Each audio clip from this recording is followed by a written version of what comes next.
लातूरचा आमदार म्हणून 2400 कोटी रुपयाची विकास कामे गेल्या 5 वर्षामध्ये आम्ही या ठिकाणी पूर्ण केलेली आहेत। जो शब्द तुम्हाला दिला होता तो शब्द आम्ही या ठिकाणी पूर्ण केलेला आहे। आज आपण इथे एकत्रित आलेले आहोत महाराष्ट्राच्या स्वाभिमानाची लढाई लढण्यासाठी। महाराष्ट्राच्या स्वाभिमानाच्या लढाईमध्ये आपल्याला सामील व्हायचं आहे। महाराष्ट्रातलं महायुतीचं सरकार सत्तेपासून दूर करायचं आहे आणि महाराष्ट्राचा स्वाभिमान पुन्हा महाराष्ट्राच्या विधिमंडळामध्ये आपल्याला पुनर्स्थापित करायचं आहे। हे आव्हान मी आपल्याला या निमित्तानं करू इच्छितो।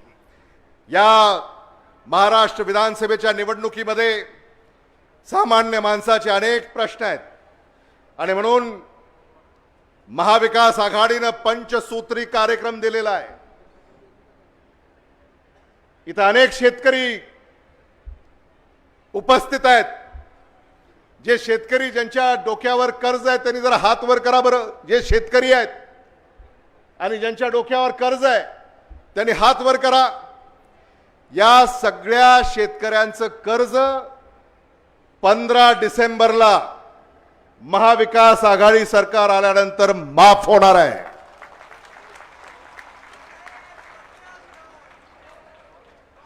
हा महाविकास आघाडीनं पंचसूत्री कार्यक्रम तुम्हाला दिलेला आहे। इथं महिला आहेत, महिलांनी हात वर करा। महाविकास आघाडी सरकार आल्यानंतर 15 डिसेंबरला तुमच्या बँकेच्या खात्यावर 3000 रुपये जमा होणार आहेत। महालक्ष्मी, सुशिक्षित बेकार, इथं किती सुशिक्षित बेकार आहेत ज्यांना नोकऱ्या नाही आहेत? हात वर करा। सुशिक्षित बेकार ज्यांना नोकऱ्या नाही आहेत 15 डिसेंबरला महाविकास आघाडीचं सरकार आल्यानंतर दरमहा 4000 रुपये बेकारी भत्ता तुम्हाला देण्याचं काम महाविकास आघाडी या ठिकाणी करणार आहे। एवढंच नव्हे तर तुमच्या आरोग्याचा विमा सुद्धा आता महाविकास आघाडीनं काढण्याचं ठरवलंय। 25 लाख रुपयापर्यंतचा आरोग्य विमा आता तुमचा काढण्याचा ठरवलंय आणि औषध सुद्धा आता मोफत देण्याचा निर्णय महाविकास आघाडीनं केलेला आहे। जातीय जनगणना हे जे काही आरक्षणाचं राजकारण या महाराष्ट्रामध्ये महायुतीनं केलं, या महायुतीच्या या आरक्षणाच्या राजकारणाला सडेतोड उत्तर या देशाचे नेते आदरणीय राहुल गांधीजी, या देशाचे नेते आदरणीय मल्लिकार्जुन खरगेजी यांनी जातीय जनगणना या देशामध्ये आणि या राज्यामध्ये करण्याचं ठरवलंय आणि 50% जी आरक्षणाची मर्यादा आहे ती सुद्धा उठवून त्याच्यात वाढ कशी करता येईल यासाठी सुद्धा आम्ही प्रयत्नशील असणार आहोत। हे मला मुद्दामून या ठिकाणी सांगायचं आहे। आदरणीय मल्लिकार्जुन खरगे साहेबांना मी आश्वस्त करू इच्छितो की या लातूर जिल्ह्यातल्या महाविकास आघाडीच्या 6 पैकी 6 जागा या निवडून येतील। या मराठवाड्यामध्ये महाविकास आघाडी 2/3 अधिक जागा निवडून आणेल आणि या महाराष्ट्रामध्ये विदर्भ, उत्तर महाराष्ट्र, कोकण, पश्चिम महाराष्ट्र, मुंबई, मराठवाडा या ठिकाणाहून जो भरभरून आशीर्वाद महाविकास आघाडीला या ठिकाणी प्राप्त होतोय, आदरणीय मल्लिकार्जुन खरगे साहेबांच्या नेतृत्वाखाली 20 नोव्हेंबर रोजी मतदान होईल, 23 नोव्हेंबर रोजी निकाल लागेल आणि 24 नोव्हेंबरला आदरणीय खरगे साहेबांनी आम्हाला सूचना कराव्यात आणि महाविकास आघाडी ही राज्यपालांना भेटून सरकार स्थापनेचा दावा पेश करेल आणि या महाराष्ट्रामध्ये महाविकास आघाडीचं सरकार सत्तेवर येईल।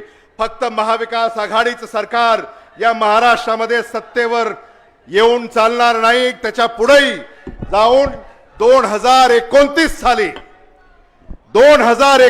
साली इंडिया अलायन्स सरकार आपल्याला भारतात निवडून आणायचं आहे आणि मी आज या ठिकाणी आपल्याला आव्हान करू इच्छितो की 2029 साली आपल्याला आपले नेते राहुल गांधी यांना पंतप्रधान करायचं आहे. त्यासाठी आजपासूनच आपण आपली कंबर कसली पाहिजे. या शब्दांसह मी यापेक्षा अधिक मी बोलणार नाही, कारण आदरणीय मल्लिकार्जुन खरगे साहेबांना आपल्याशी संवाद साधायचा आहे. लातूरची सभा झाल्यानंतर त्यांना सोलापूर येथे सभेला जायचं असल्यामुळं अधिक वेळ मी आपला घेणार नाही. व्यासपीठावरचे महाविकास आघाडीचे सारे नेते, कार्यकर्ते आणि व्यासपीठासमोर उपस्थित असलेले महाविकास आघाडीचे सगळे नेते, कार्यकर्ते आणि जनता जनार्दन यांना देखील मी या ठिकाणी कळकळीची विनंती करणार आहे की मतदान करा, काँग्रेसला विजयी करा, महाविकास आघाडीचं सरकार महाराष्ट्रावर सत्तेवर आणा. एवढंच या निमित्तानं बोलून मी थांबतो. धन्यवाद. जय हिंद, जय महाराष्ट्र.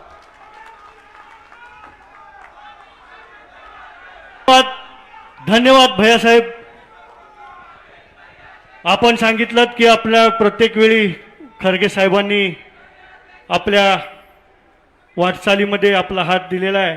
खरगे साहेबांना आमची विनंती आहे की आणि भविष्यामध्ये सुद्धा आपला विश्वास सार्थ ठरवण्यासाठी अमित भैया देशमुख साहेब अहोरात्र परिश्रम घेत आहेत.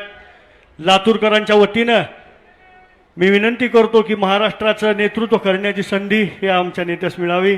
यानंतर गुलबर्ग्याच्या बुद्धविहारात जातो तेव्हा भगवान बुद्धाची शांती, व जेव्हा आपण संसदेत वंचित शोषित घटकांचा आवाज म्हणून बोलता त्यावेळी भीमाची क्रांती आपल्यातून ठाई ठाई आम्हाला अनुभवायला मिळते. असे अखिल भारतीय राष्ट्रीय काँग्रेस कमिटीचे अध्यक्ष तथा राज्यसभेचे विरोधी पक्ष नेते माननीय श्री मल्लिकार्जुनजी खरगे साहेब या जाहीर सभेत संबोधित करतील. मी साहेबांना विनंती करतो की साहेब आपण या जाहीर सभेत संबोधित करा. हो चले हैं सबको साथ लेके, हाथों में सबका हाथ लेके, तूफान को चुनौती देके, चल चले ना डरे, संविधान को बचाने निकले हैं.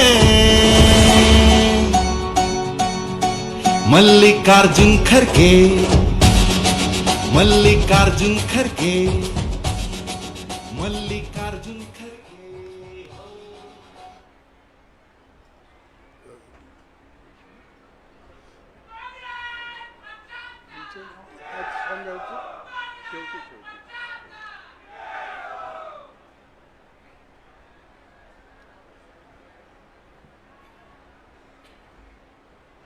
इस मंच पर बैठे हुए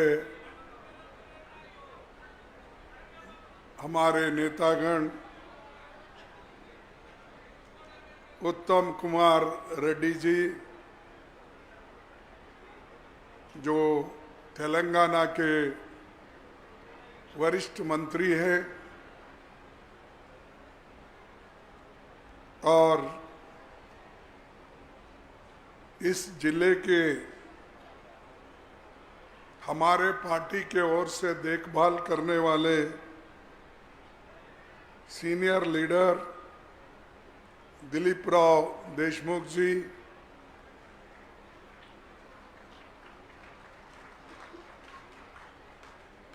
नौजवान साथी और विलासराव देशमुख के सुपुत्र अमित देशमुख जी, और उनके चिरंजीव, ठीक है, उनके चिरंजीव धीरज देशमुख जी, और doctor Shivaji Kalge, member of parliament, Sudhakar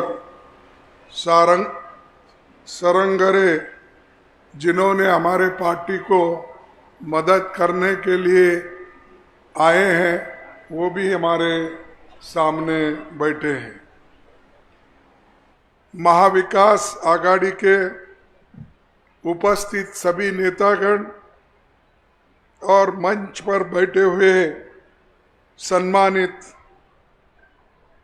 हमारे मुखिया और सभी यहाँ पर पधारे हुए हमारे जितने भी किसान भाई हैं, माताएं हैं, बहनें हैं, नौजवान साथी हैं और मीडिया के मेरे दोस्तों, ये लातूर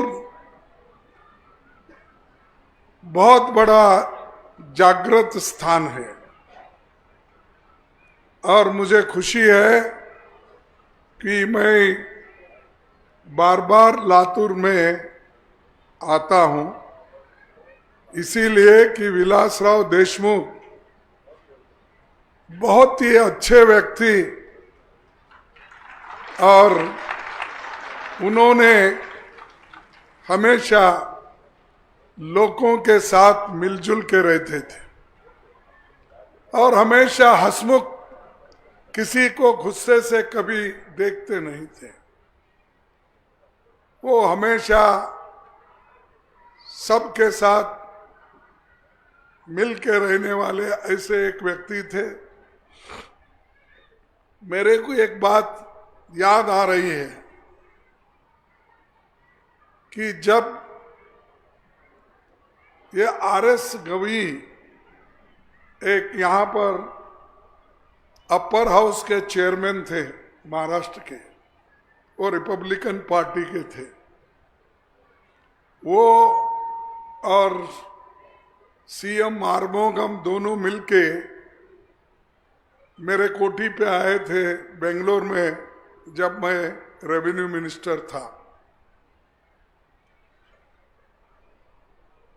तब बातों बातों में जिक्र आई तो उन्होंने कहा अगर कोई महाराष्ट्र में, जब वो पीडब्ल्यूडी मिनिस्टर थे देशमुख साहब और जिला पंचायत के भी देखभाल उन्होंने की थी, तब उस वक्त उनके मुंह से निकला अगर महाराष्ट्र में यशस्वी चीफ मिनिस्टर अगर कोई बनने वाला है इस कैबिनेट में तो विलासराव देशमुख बनेंगे। ये उन्होंने मुझे 1980 के अंदर कहा था।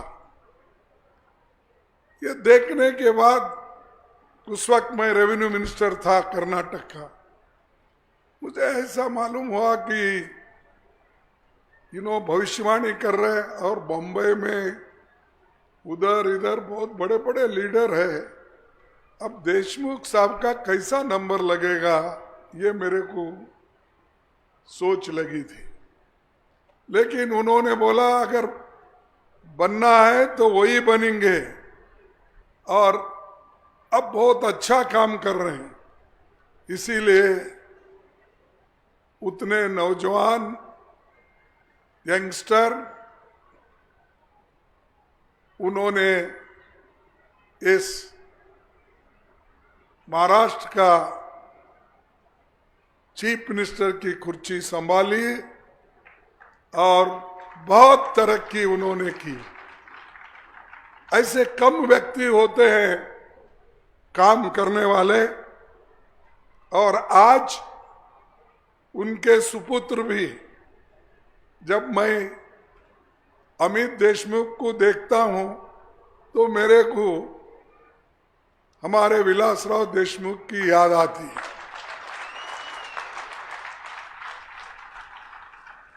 और उनका सारा मिला जुला चेहरा है और वैसा ही जब हमारे धीरज को देखता हूं उनको उन माता जी को देखे जैसा होता है कि ऐसे जो लोग हैं और इनके ऊपर आशीर्वाद रखने वाले हमारे दिलीप राव देशमुख, जिन्होंने खूब संभाल के रखा है उनका रक्षण किया है। विलासराव देशमुख हम में नहीं है, लेकिन दिलीप राव देशमुख उनका जगह लेके सबको संभाल रहे हैं। इसलिए मैं उनको धन्यवाद देता हूं। पार्टी को एक रखना, घर को एक रखना, ये सबसे बड़ी बात है।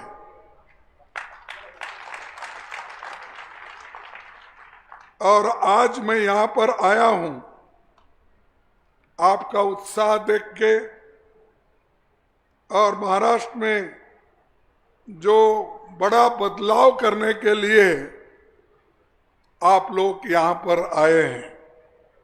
महाराष्ट्र की धरती छत्रपति शिवाजी महाराज, लोकमान्य तिलक, महान नायकों की धरती है। ज्योतिबा फुले, सावित्रीबाई फुले और बाबा साहब अंबेडकर, ऐसे महान व्यक्तियों की ये धरती है। बड़े बड़े संतों की धरती है महाराष्ट्र। तो ये हमको इस जगह आके बहुत खुशी होती है। अब हम साथी हैं। आपको आजादी कब मिली? देश को आजादी मिली 15 अगस्त 1947 में। हम और आपको मिली 17 सितंबर 1948 में। तो हम लोग साथ ही चल रहे हैं। और निजाम सरकार जो थी, उसको जब भारत आजाद हुआ तो हम सब लोग भारत में विलीन हो गए।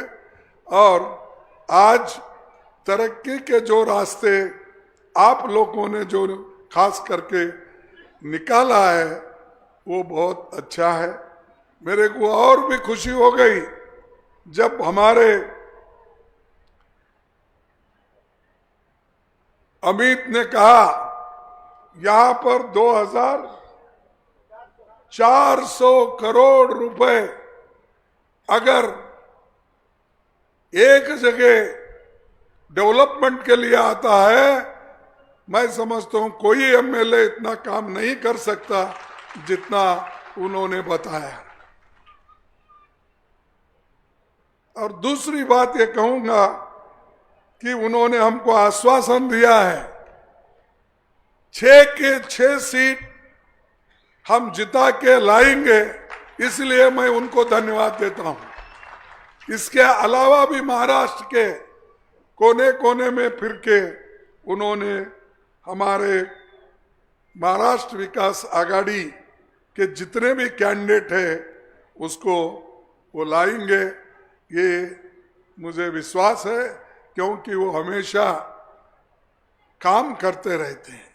इसीलिए काम करने वालों को मैं चाहता हूं, हमेशा जो काम करते हैं, जो मेहनत करते हैं, उनको फल भी मिलता है और पार्टी को मजबूती भी मिलती है। भाइयों, ये संतों की जगह है। मैं जगह उसके बारे में ज्यादा नहीं बोलता, क्योंकि संत को आप लोग तो पूरे जानते हैं। संत तुकाराम, संत ज्ञानेश्वर, संत नामदेव, ये जितने भी संत हैं वो सब महाराष्ट्र में ही हो गए हैं। इसीलिए हमारे तरफ भी आपकी छाप है। एकनाथ बोलते हैं, ज्ञानेश्वर बोलते हैं, नामदेव बोलते हैं। ये सब गुलबर्गे में भी, आधा गुलबर्गे में कहीं ना कहीं ये नाम वाले आपको मिलेंगे। यानी ये संतों का छाप गुलबर्गा, बीदर में बहुत बड़ा है। तो ऐसे जगह पे हम आए हैं। और ये जो महाराष्ट्र है, मराठवाड़ा, यहाँ पर डॉक्टर बाबा साहब अंबेडकर का बहुत बड़ा देन है। औरंगाबाद में उन्होंने पहला जो कॉलेज खोला, मिलिंद कॉलेज, शायद ही और दूसरा कोई कॉलेज नहीं था इस एरिया में। उसके बाद में बहुत से कॉलेज निकले, लेकिन आजादी के पहले जो शिक्षण संस्था काम की वो डॉक्टर बाबा साहब अम्बेडकर मिलिंद कॉलेज के नाम से उन्होंने शुरू किए थे। बहुत से लोगों को मालूम नहीं रहता भाई मिलिंद ये नाम कहाँ है, किसका है। ये मिलिंद नाम है जो अलेक्जेंडर द ग्रेट था, उसका ग्रेट ग्रैंडसन मिलिंद, उसका नाम था मिलंडर। वो मिलंडर जाके आगे वो मिलिंद बन गया हिंदुस्तान में। ऐसे एक महान व्यक्ति जो बुद्ध धर्म में वो आया था, उसको उसके नाम से उन्होंने बाबा साहब अम्बेडकर ने एक कॉलेज खोली, क्योंकि वो ग्रीक कंट्री के थे। तो उन्होंने बहुत कुछ बुद्धिज्म अफगानिस्तान में, कजाकिस्तान में, इस एरिया में, पाकिस्तान के एरिया में, तक्षशिला, आपको मालूम है, बहुत से मैं हिस्ट्री बोलने नहीं जाता, वहाँ ये थे।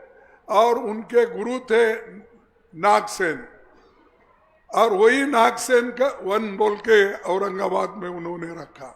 यानी गुरु शिष्यों का नाम पहले बार डॉक्टर बाबा साहब अम्बेडकर औरंगाबाद में रखे।